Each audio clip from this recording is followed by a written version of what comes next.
So let me show you this awesome trick.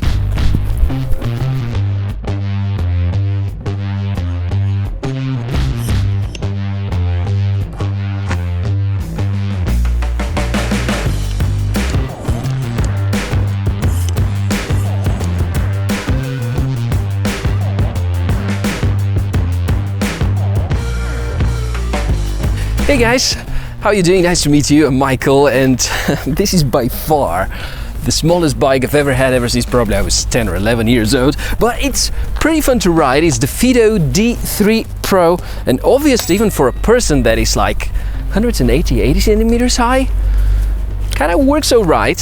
So in this video, you're gonna see about my experience with it. We'll talk about the technical specs, the price, and whether it's a good buy or not. So yeah, it's been some quite good time spent with this bike. Very small yet powerful city bike, which can offer exceptional range, rather smooth riding experience and a few very interesting features. But I also managed to discover a few drawbacks. Most important, as usual, is to start with the price, because this is the decisive factor for many people. Very often electric bikes can cost quite a lot of money and are out of reach for many folks. Fido, that's the manufacturing company, they managed to pack everything within the price of just $599, which is pretty much the price you would pay for a mid-range city electric scooter like e-Scooter Pro. Therefore, you can think of this bike as a great alternative to e-scooters, with the huge benefit of being able to practice pedaling in case the battery gets exhausted. But that's rather unlikely, because the expected range in ideal conditions, with you supporting a little bit by pedaling, is up to 80 kilometers. But we'll get to this point of discussing the realistic expectations. As for unboxing, because I know that you like this part a lot, and me too, it arrives in a cardboard with similar size to an electric scooter. The whole pack weighs around 20 kilos. This time I had my little helper with me, so meet Victor, who you're going to see quite often riding the bike, and unboxing was a bit easier than usual. On the top we can see some of the accessories and the instructions. Luckily, there's not too much to assemble, so once you take the bike out, there are only a few preparation steps. You have to adjust the handlebar as a starter, and there are clear markings about the maximum unfolded position that you may use. Similar is with the saddle, its length is remarkable, and although I was skeptical about it, seems to fit well even for a person with a height of 188 centimeters. That's something I usually get with L or XL size frame on a regular mountain bike. Here might look a bit strange, but works fine most of the time, and that's quite interesting. Other than that, the Fido D3 Pro looks more like a mini bike, or if we put the saddle down, or like a kid's bicycle. Simple, good-looking, compact, and as it turns out, with rather decent performance. While there's a white version, I definitely would go for the black edition because it better masks the cables. As you can see, there are quite many. There are 3 extra tasks that you better do before the first riding. First of all, mount the pedals, make sure that they are well tightened. Also, good idea to charge the battery to full. And thirdly, you might check the tire pressure. As we've mentioned at the start, the quickest way is to rely on the seat pump. That's a super cool idea and a very compact way to have the pump with you all the time. I'd like to introduce you now to the most important specifications. They usually are a good way to set the right expectations, and then we're going to cover the realistic performance of most of them. Starting with the motor, 250 watts in the rear wheel, maximum speed is 25 kilometers per hour, unlockable. 3 speed gears, 7.5 ampere-hour battery, which can help you to ride for up to 80 kilometers. Weight of the bike is 17.5 kilos, suitable for riders from 135 centimeters, maybe up to 190-ish.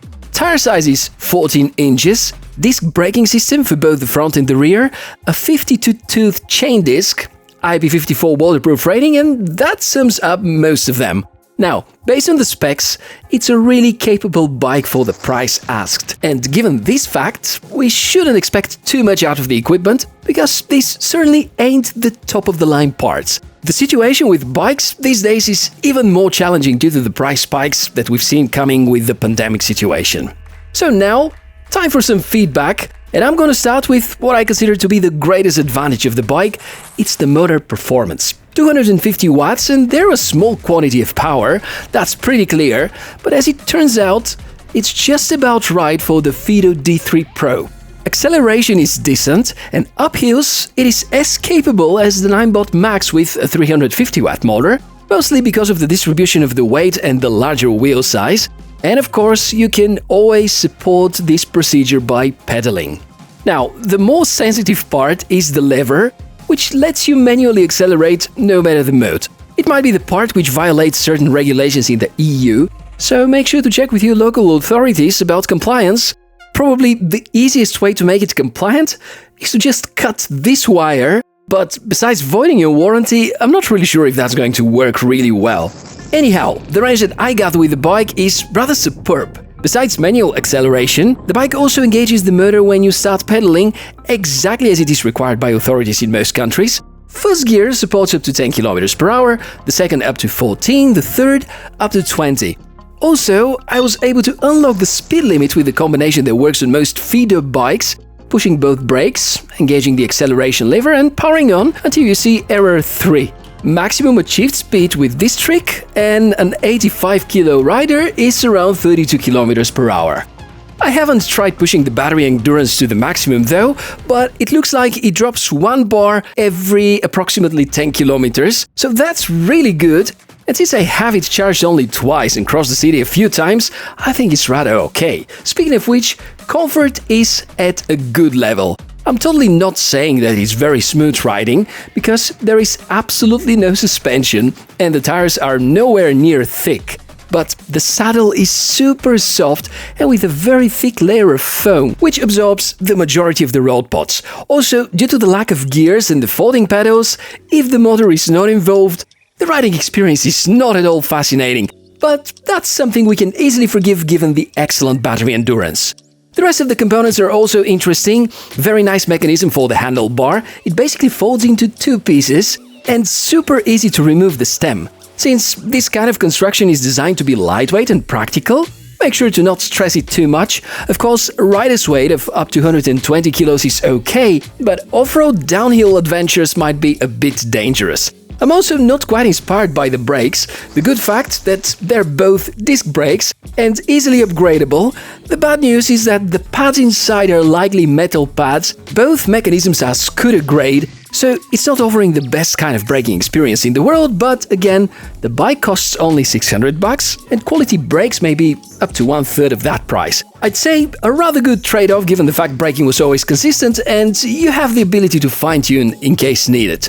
The rest of the components are okay, with minor exceptions. A really nice frame, comfortable for both ladies and gents. Awesome idea about the pump inside the seat tube. Mudguards also available, good grade of tires. The rims also seem to be quite durable.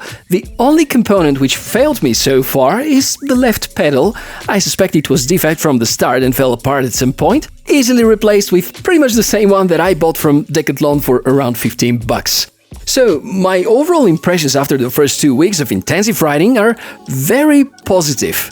But I also found a few drawbacks. The pedal issue we just mentioned, the length is also a bit greater than expected, and also the front crankset, which is in my opinion too big, but maybe that could be explained with the fact it's just a single speed bike, and if it's smaller, it would be much tougher to start pedaling and to go up hills without motor support. There is no odometer, no smartphone app, and that sums up the imperfections, which in my opinion are quite acceptable given the price of the bike. As it turns out, Fido D3 Pro can easily be serviced, uses standard components, and there's a lot of room for upgrades if you're passionate about this. So definitely a great idea and alternative to most electric scooters. Most importantly, with much greater range, I'd very much recommend it if the rider is somewhere between 150 and 170 centimeters, and if you're taller, better try it out first before making the final decision. So, what do you guys and girls think of it? Is it cool? Is it interesting? Or too strange? Or too small? Or too big? Let me know what you think of it in the comment section below the video, and of course if you have any follow-up questions, I'll be glad to respond to them as soon as I can.